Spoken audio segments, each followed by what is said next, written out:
কাবাইলি অঞ্চলের জিহাদ ও পাকিস্তান রাষ্ট্রের বাস্তবতা। উপমহাদেশে ব্রিটিশ বিরোধী আন্দোলনের একটি কেন্দ্রভূমি ছিল বর্তমান পাকিস্তানের কাবাইলি অঞ্চল তথা ওয়াজিরিস্তান।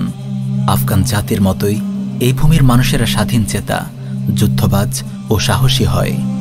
ব্রিটিশরা উপমহাদেশে তাদের উপনিবেশ শাসন প্রতিষ্ঠা করলেও তৎকালীন আফগান ও কাবাইলি অঞ্চলে নিজেদের শাসন প্রতিষ্ঠা করতে পারেনি, বরং ব্রিটিশ সরকার সর্বদাই এখানকার মুজাহিদদের হাতে আক্রমণের শিকার হয়েছে। উপমহাদেশ ওলামায়ে কেরামের ইংরেজ বিরোধী জিহাদের মূল রসদ ও ভূমি ছিল কাবাইলি অঞ্চল।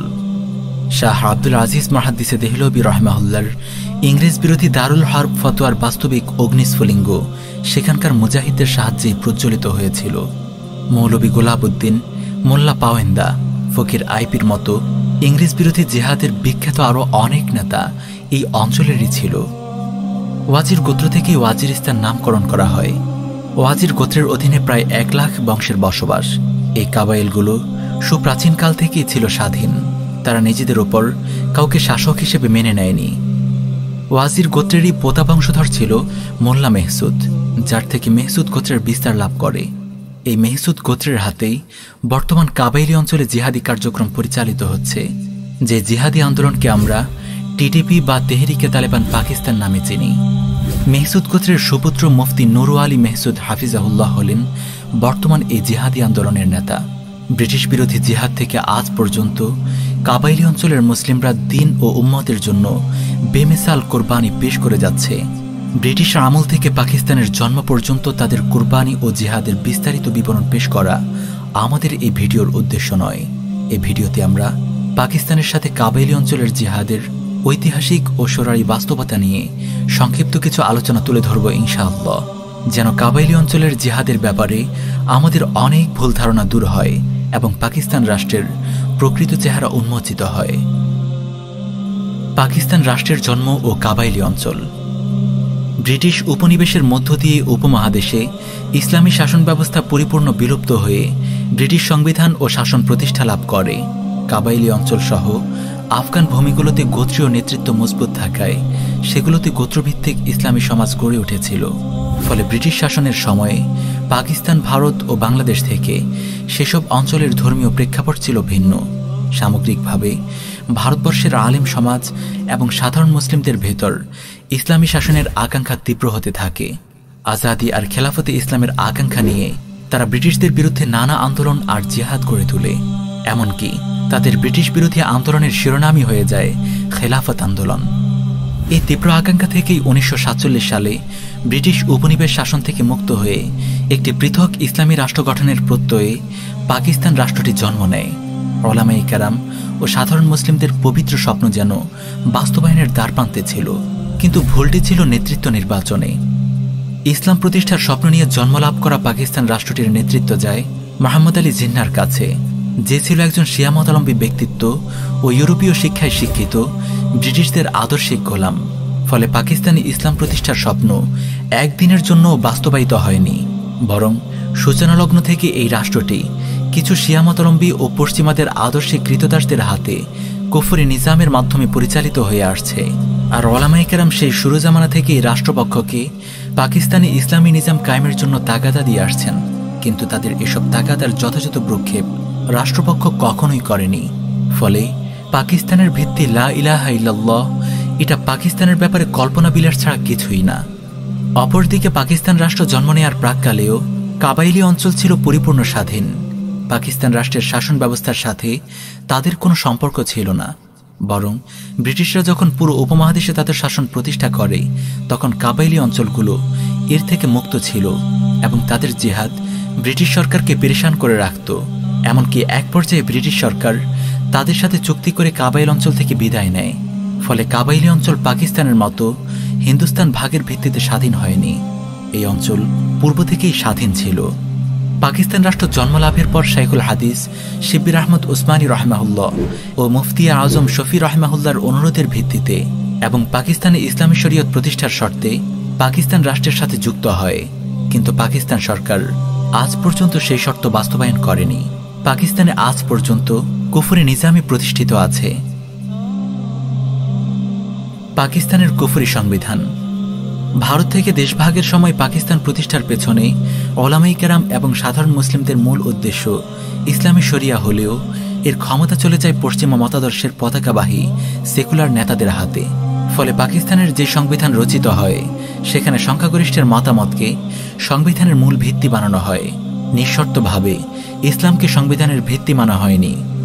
পাকিস্তানের সংবিধানের ভূমিকায় প্রথম পৃষ্ঠায় বলা হয়েছে, যেহেতু পাকিস্তানের জনগণের উদ্দেশ্য হচ্ছে এমন এক শাসন প্রতিষ্ঠা করা যার ফলে দেশ জনগণের নির্বাচিত প্রতিনিধিদের মাধ্যমে তার ক্ষমতা ও শক্তিকে ব্যবহার করবে।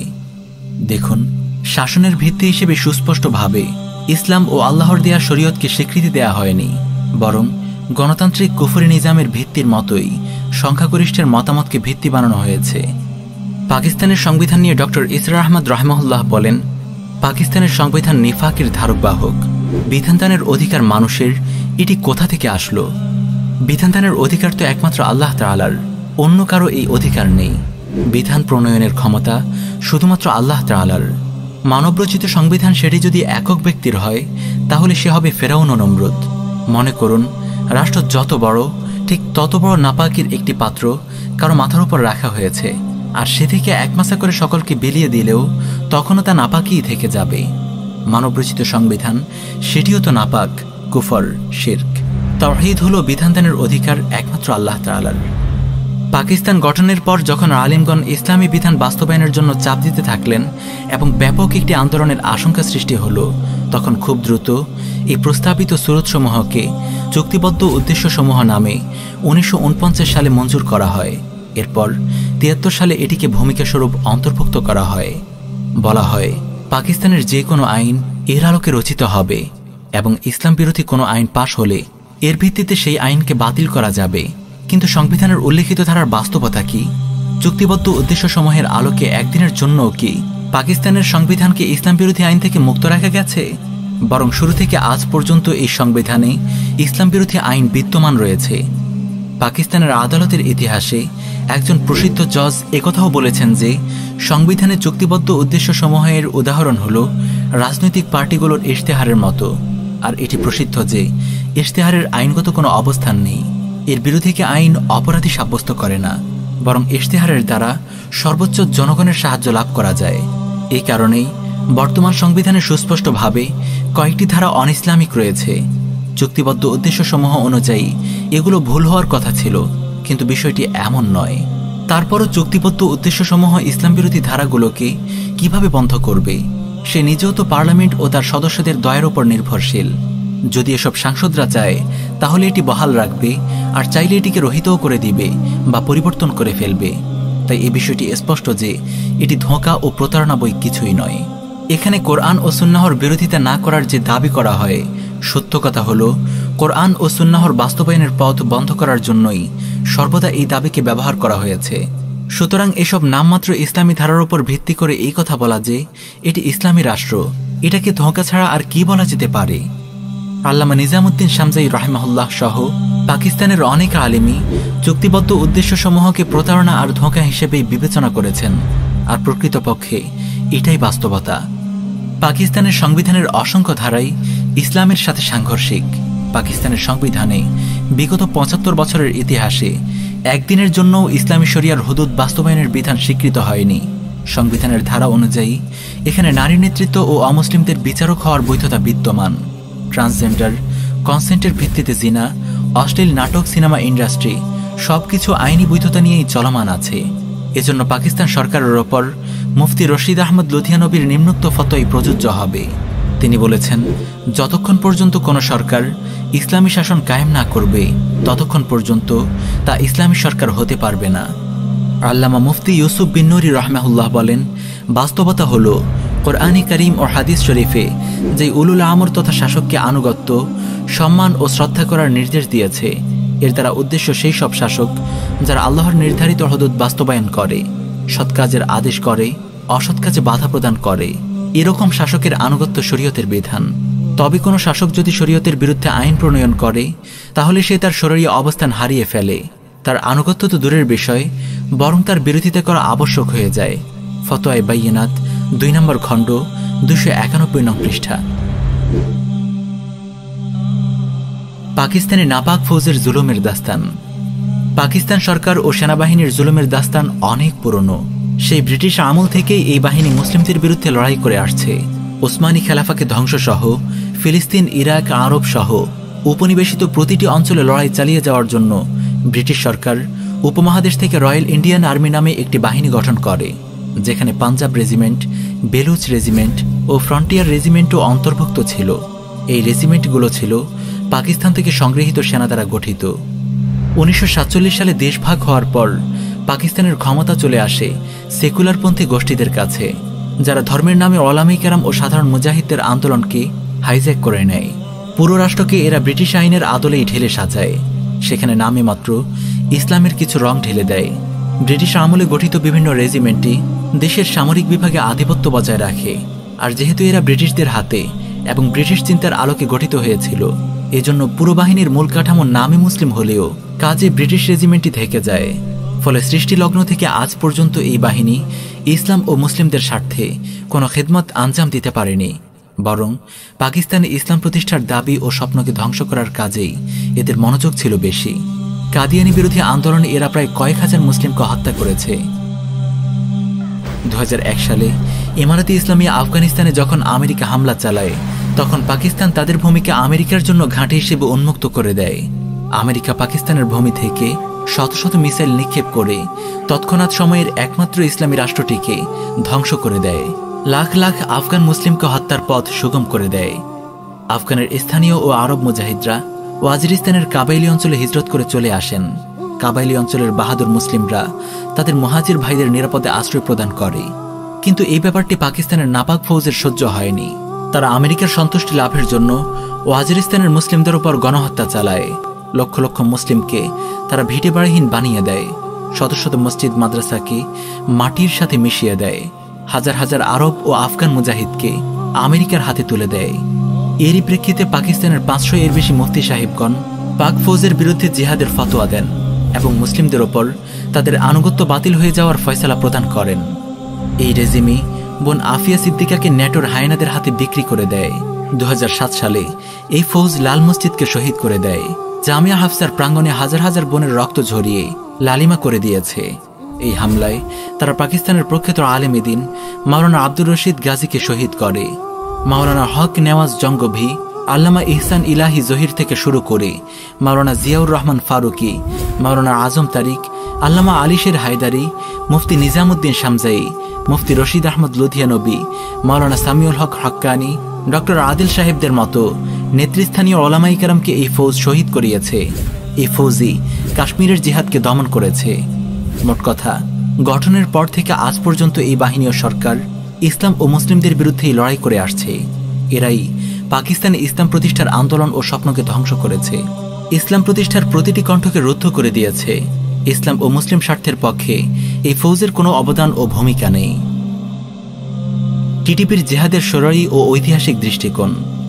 প্রথমত, কাবাইলি অঞ্চল ব্রিটিশ আমল থেকেই স্বাধীন ছিল। পাকিস্তান যখন ভারত থেকে ভাগ হয় তখনও তারা ছিল স্বাধীন। পরবর্তীতে পাকিস্তানের আলেমদের অনুরোধে কাবাইলি অঞ্চল পাকিস্তানের অন্তর্ভুক্ত হয় এই শর্তে যে পাকিস্তানে ইসলামী ইমারাহ প্রতিষ্ঠিত হবে। কিন্তু প্রায় 75 বছর পরও পাকিস্তানে ইসলামী শরিয়াহ বাস্তবায়িত হয়নি। ফলে কাবাইলি অঞ্চলের মুজাহিদদের জন্য স্বাভাবিকভাবেই এই অধিকার ও বৈধতা প্রমাণিত হয় যে তারা যে শর্তের ভিত্তিতে পাকিস্তানের সাথে মিলিত হয়েছিল সেই শর্ত বাস্তবায়িত না হওয়ার কারণে পাকিস্তান থেকে পৃথক ইমারা কায়েম করবে। এই ক্ষেত্রে পাক ফৌজের যে কোনো বাধা হলো জুলুম, এবং সেই বাধার প্রতিউত্তর হলো পবিত্র জিহাদ। দ্বিতীয়ত, এই জিহাদের সূচনা কাবাইলি অঞ্চলের মুসলিমরা শুরু করেনি, বরং পাকিস্তান সরকার ও সেনাবাহিনী সর্বপ্রথম আমেরিকার পক্ষ নিয়ে ওয়াজিরিস্তানের মুসলিমদের ওপর এক নির্মম গণহত্যা পরিচালনা করেছে। ওয়াজিরিস্তানের মুসলিমদের স্বাধীনতা ও বেঁচে থাকার অধিকারে হামলা করেছে, যার প্রেক্ষিতে ওলামায়ে কেরাম পাকিস্তানের সরকারের বিরুদ্ধে জিহাদের ফতোয়া প্রদান করে। আর সেই ফতোয়ার ভিত্তিতেই কাবাইলি অঞ্চলের মুজাহিদরা নাপাক ফৌজের বিরুদ্ধে তাদের মোবারক জিহাদ শুরু করেন। তৃতীয়ত, পূর্বে আমরা দেখিয়েছি পাকিস্তান কোনো ইসলামী দেশ নয় এবং পাকিস্তানের সংবিধানও ইসলাম সম্মত নয়, বরং পাকিস্তানের সংবিধানের ভিত্তি কুফরি এবং এর অসংখ্য ধারা সরাসরি ইসলামী শরিয়ার সাথে সাংঘর্ষিক। ফলে পাকিস্তান সরকার মুসলিমদের ইমাম নয় এবং মুসলিমদের ওপর তাদের প্রতি সরাসরি কোনো আনুগত্যের বাধ্যবাধকতা নেই। বরং পাকিস্তানের অনেক বিজ্ঞ ওলামায়ে কেরাম এই সরকারের বিরুদ্ধে সশস্ত্র জিহাদকে আবশ্যক বলেছেন। যেমন মুফতি নিজামুদ্দিন শামজাই রাহিমাহুল্লাহ বলেন, যে সমস্ত শাসক চলমান ক্রুসের যুদ্ধে আমেরিকার সঙ্গ দিচ্ছে এবং নিজেদের জমিন, তথ্য, মাধ্যম এই যুদ্ধের জন্য ব্যবহৃত হতে দিচ্ছে, তারা মুসলিমদের উপর শাসন করার অধিকার হারিয়ে ফেলেছে। এখন মুসলিমদের জন্য উচিত হলো এদেরকে ক্ষমতা থেকে অপসারণ করা, চাই এর জন্য যেই পদ্ধতি অবলম্বন করতে হোক না কেন। তিনি আরেক বক্তব্যে বলেন, এই সময় আমাদের উপর যে মুনাফিক শাসন প্রতিষ্ঠা করে রেখেছে, সর্বপ্রথম এর বিরুদ্ধে সশস্ত্র জিহাদ করতে হবে। আমি কলমের জিহাদের কথা বলছি না, আমি জবানের জিহাদের কথা বলছি না। আমরা অনেক করেছি, কলমের জিহাদ, জবানের জিহাদ অনেক করেছি। এখন এর একমাত্র সমাধান হলো মুসলিম যুবকদের যদি শক্তি থাকে তাহলে এই সরকারের বিরুদ্ধে দাঁড়িয়ে এর গলাকে ফেলে দেয়া। এই গলা তো মাথা থেকে বিচ্ছিন্ন হয়ে গিয়েছে, এখন তা পতিত হওয়ার জন্য প্রস্তুত। এক প্রশ্নের জবাবে মুফতি শহীদ ইউসুফ লুধিয়ানবী রহমাহুল্লাহ বলেন, তালেবান ইসলামী নিজাম কায়েম করার জন্য লড়ছে, এজন্য ইনশাআল্লাহ তারা হকের উপর আছে, আর তাদের বিরুদ্ধে যারা আছে তারাই বরং বাগির অবস্থানে আছে। আপকি মাসাইল আর উনকা হল 7 নং খণ্ড 535 নং পৃষ্ঠা। এরকম আরও অনেক ফতোয়া তুলে ধরা সম্ভব, তবে এই ভিডিও সেই জায়গা নয়। সত্য অনুসন্ধানীদের জন্য এতটুকুই যথেষ্ট হবে ইনশাআল্লাহ। পূর্বের আলোচনা থেকে আমাদের সামনে সুস্পষ্টভাবে প্রতীয়মান হয় যে 1. পাকিস্তান একটা অনইসলামিক রাষ্ট্র, পাকিস্তানের সংবিধান কুফরি, পাকিস্তানে ইসলামী শরীয়ত কায়েম নেই। 2. ফলে পাকিস্তান সরকার শরঈ ইমামতের অধিকার থেকে বঞ্চিত, মুসলিমদের উপর তাদের প্রতি শরঈ আনুগত্যের কোনো বাধ্যবাধকতা নেই। 3. পাকিস্তান সরকার কাফিরদের পক্ষ নিয়ে মুসলিমদের বিরুদ্ধে লড়াইকারী পক্ষ, যুগ যুগ ধরে এরা ইসলাম ও মুসলিমদের বিরুদ্ধে কাজ করে যাচ্ছে। 4. পাকিস্তান সরকার অন্যায়ভাবে কাবাইলি অঞ্চলের ওপর হামলা করেছে এবং কাবাইলি অঞ্চলের ওপর অবৈধ ক্ষমতা প্রতিষ্ঠা করে রেখেছে। এই সকল বাস্তবতার ভিত্তিতে কাবাইলি অঞ্চলের মুজাহিদদের পরিপূর্ণ বৈধতা ও অধিকার রয়েছে এই সরকারের বিরুদ্ধে সর্বাত্মক জিহাদ পরিচালনা করার। পুরো পাকিস্তানের সরকারের বিরুদ্ধেই কেতাল পরিচালনার শরঈ বৈধতা এখানে বিদ্যমান, কিন্তু কাবাইলি অঞ্চলের মুজাহিদরা তাদের নিজেদের ভূমিকে নাপাক এই ফৌজ থেকে স্বাধীন করে সেখানে একটি ইসলামী ইমারাহ গঠনের জন্য জিহাদ করছে। এই জিহাদি তারা বিভিন্ন সময়ে পাক ফৌজের প্রতি নরম হয়ে সন্ধিতেও এসেছে, কিন্তু মুনাফিক এই বাহিনী প্রতিবারই চুক্তি ভঙ্গ করে মুজাহিদদের ওপর হামলা চালিয়েছে। নাপাক ফৌজের দেনা অনেক বেড়ে গেছে, সময় এসেছে তাদের জবাব দেওয়ার এবং আফগানের সীমান্ত ঘেঁষে আরেকটি স্বাধীন ইসলামী ইমারাহ গঠন করার। মহান আল্লাহ তাআলা মুজাহিদদের সাহায্য করুন, নাপাক ফৌজকে পরাজিত করুন এবং বর্তমান উম্মাহকে আরেকটি স্বাধীন ইসলামী ইমারার নিয়ামত দ্বারা ধন্য করুন। আমিন ইয়া রাব্বাল আলামিন।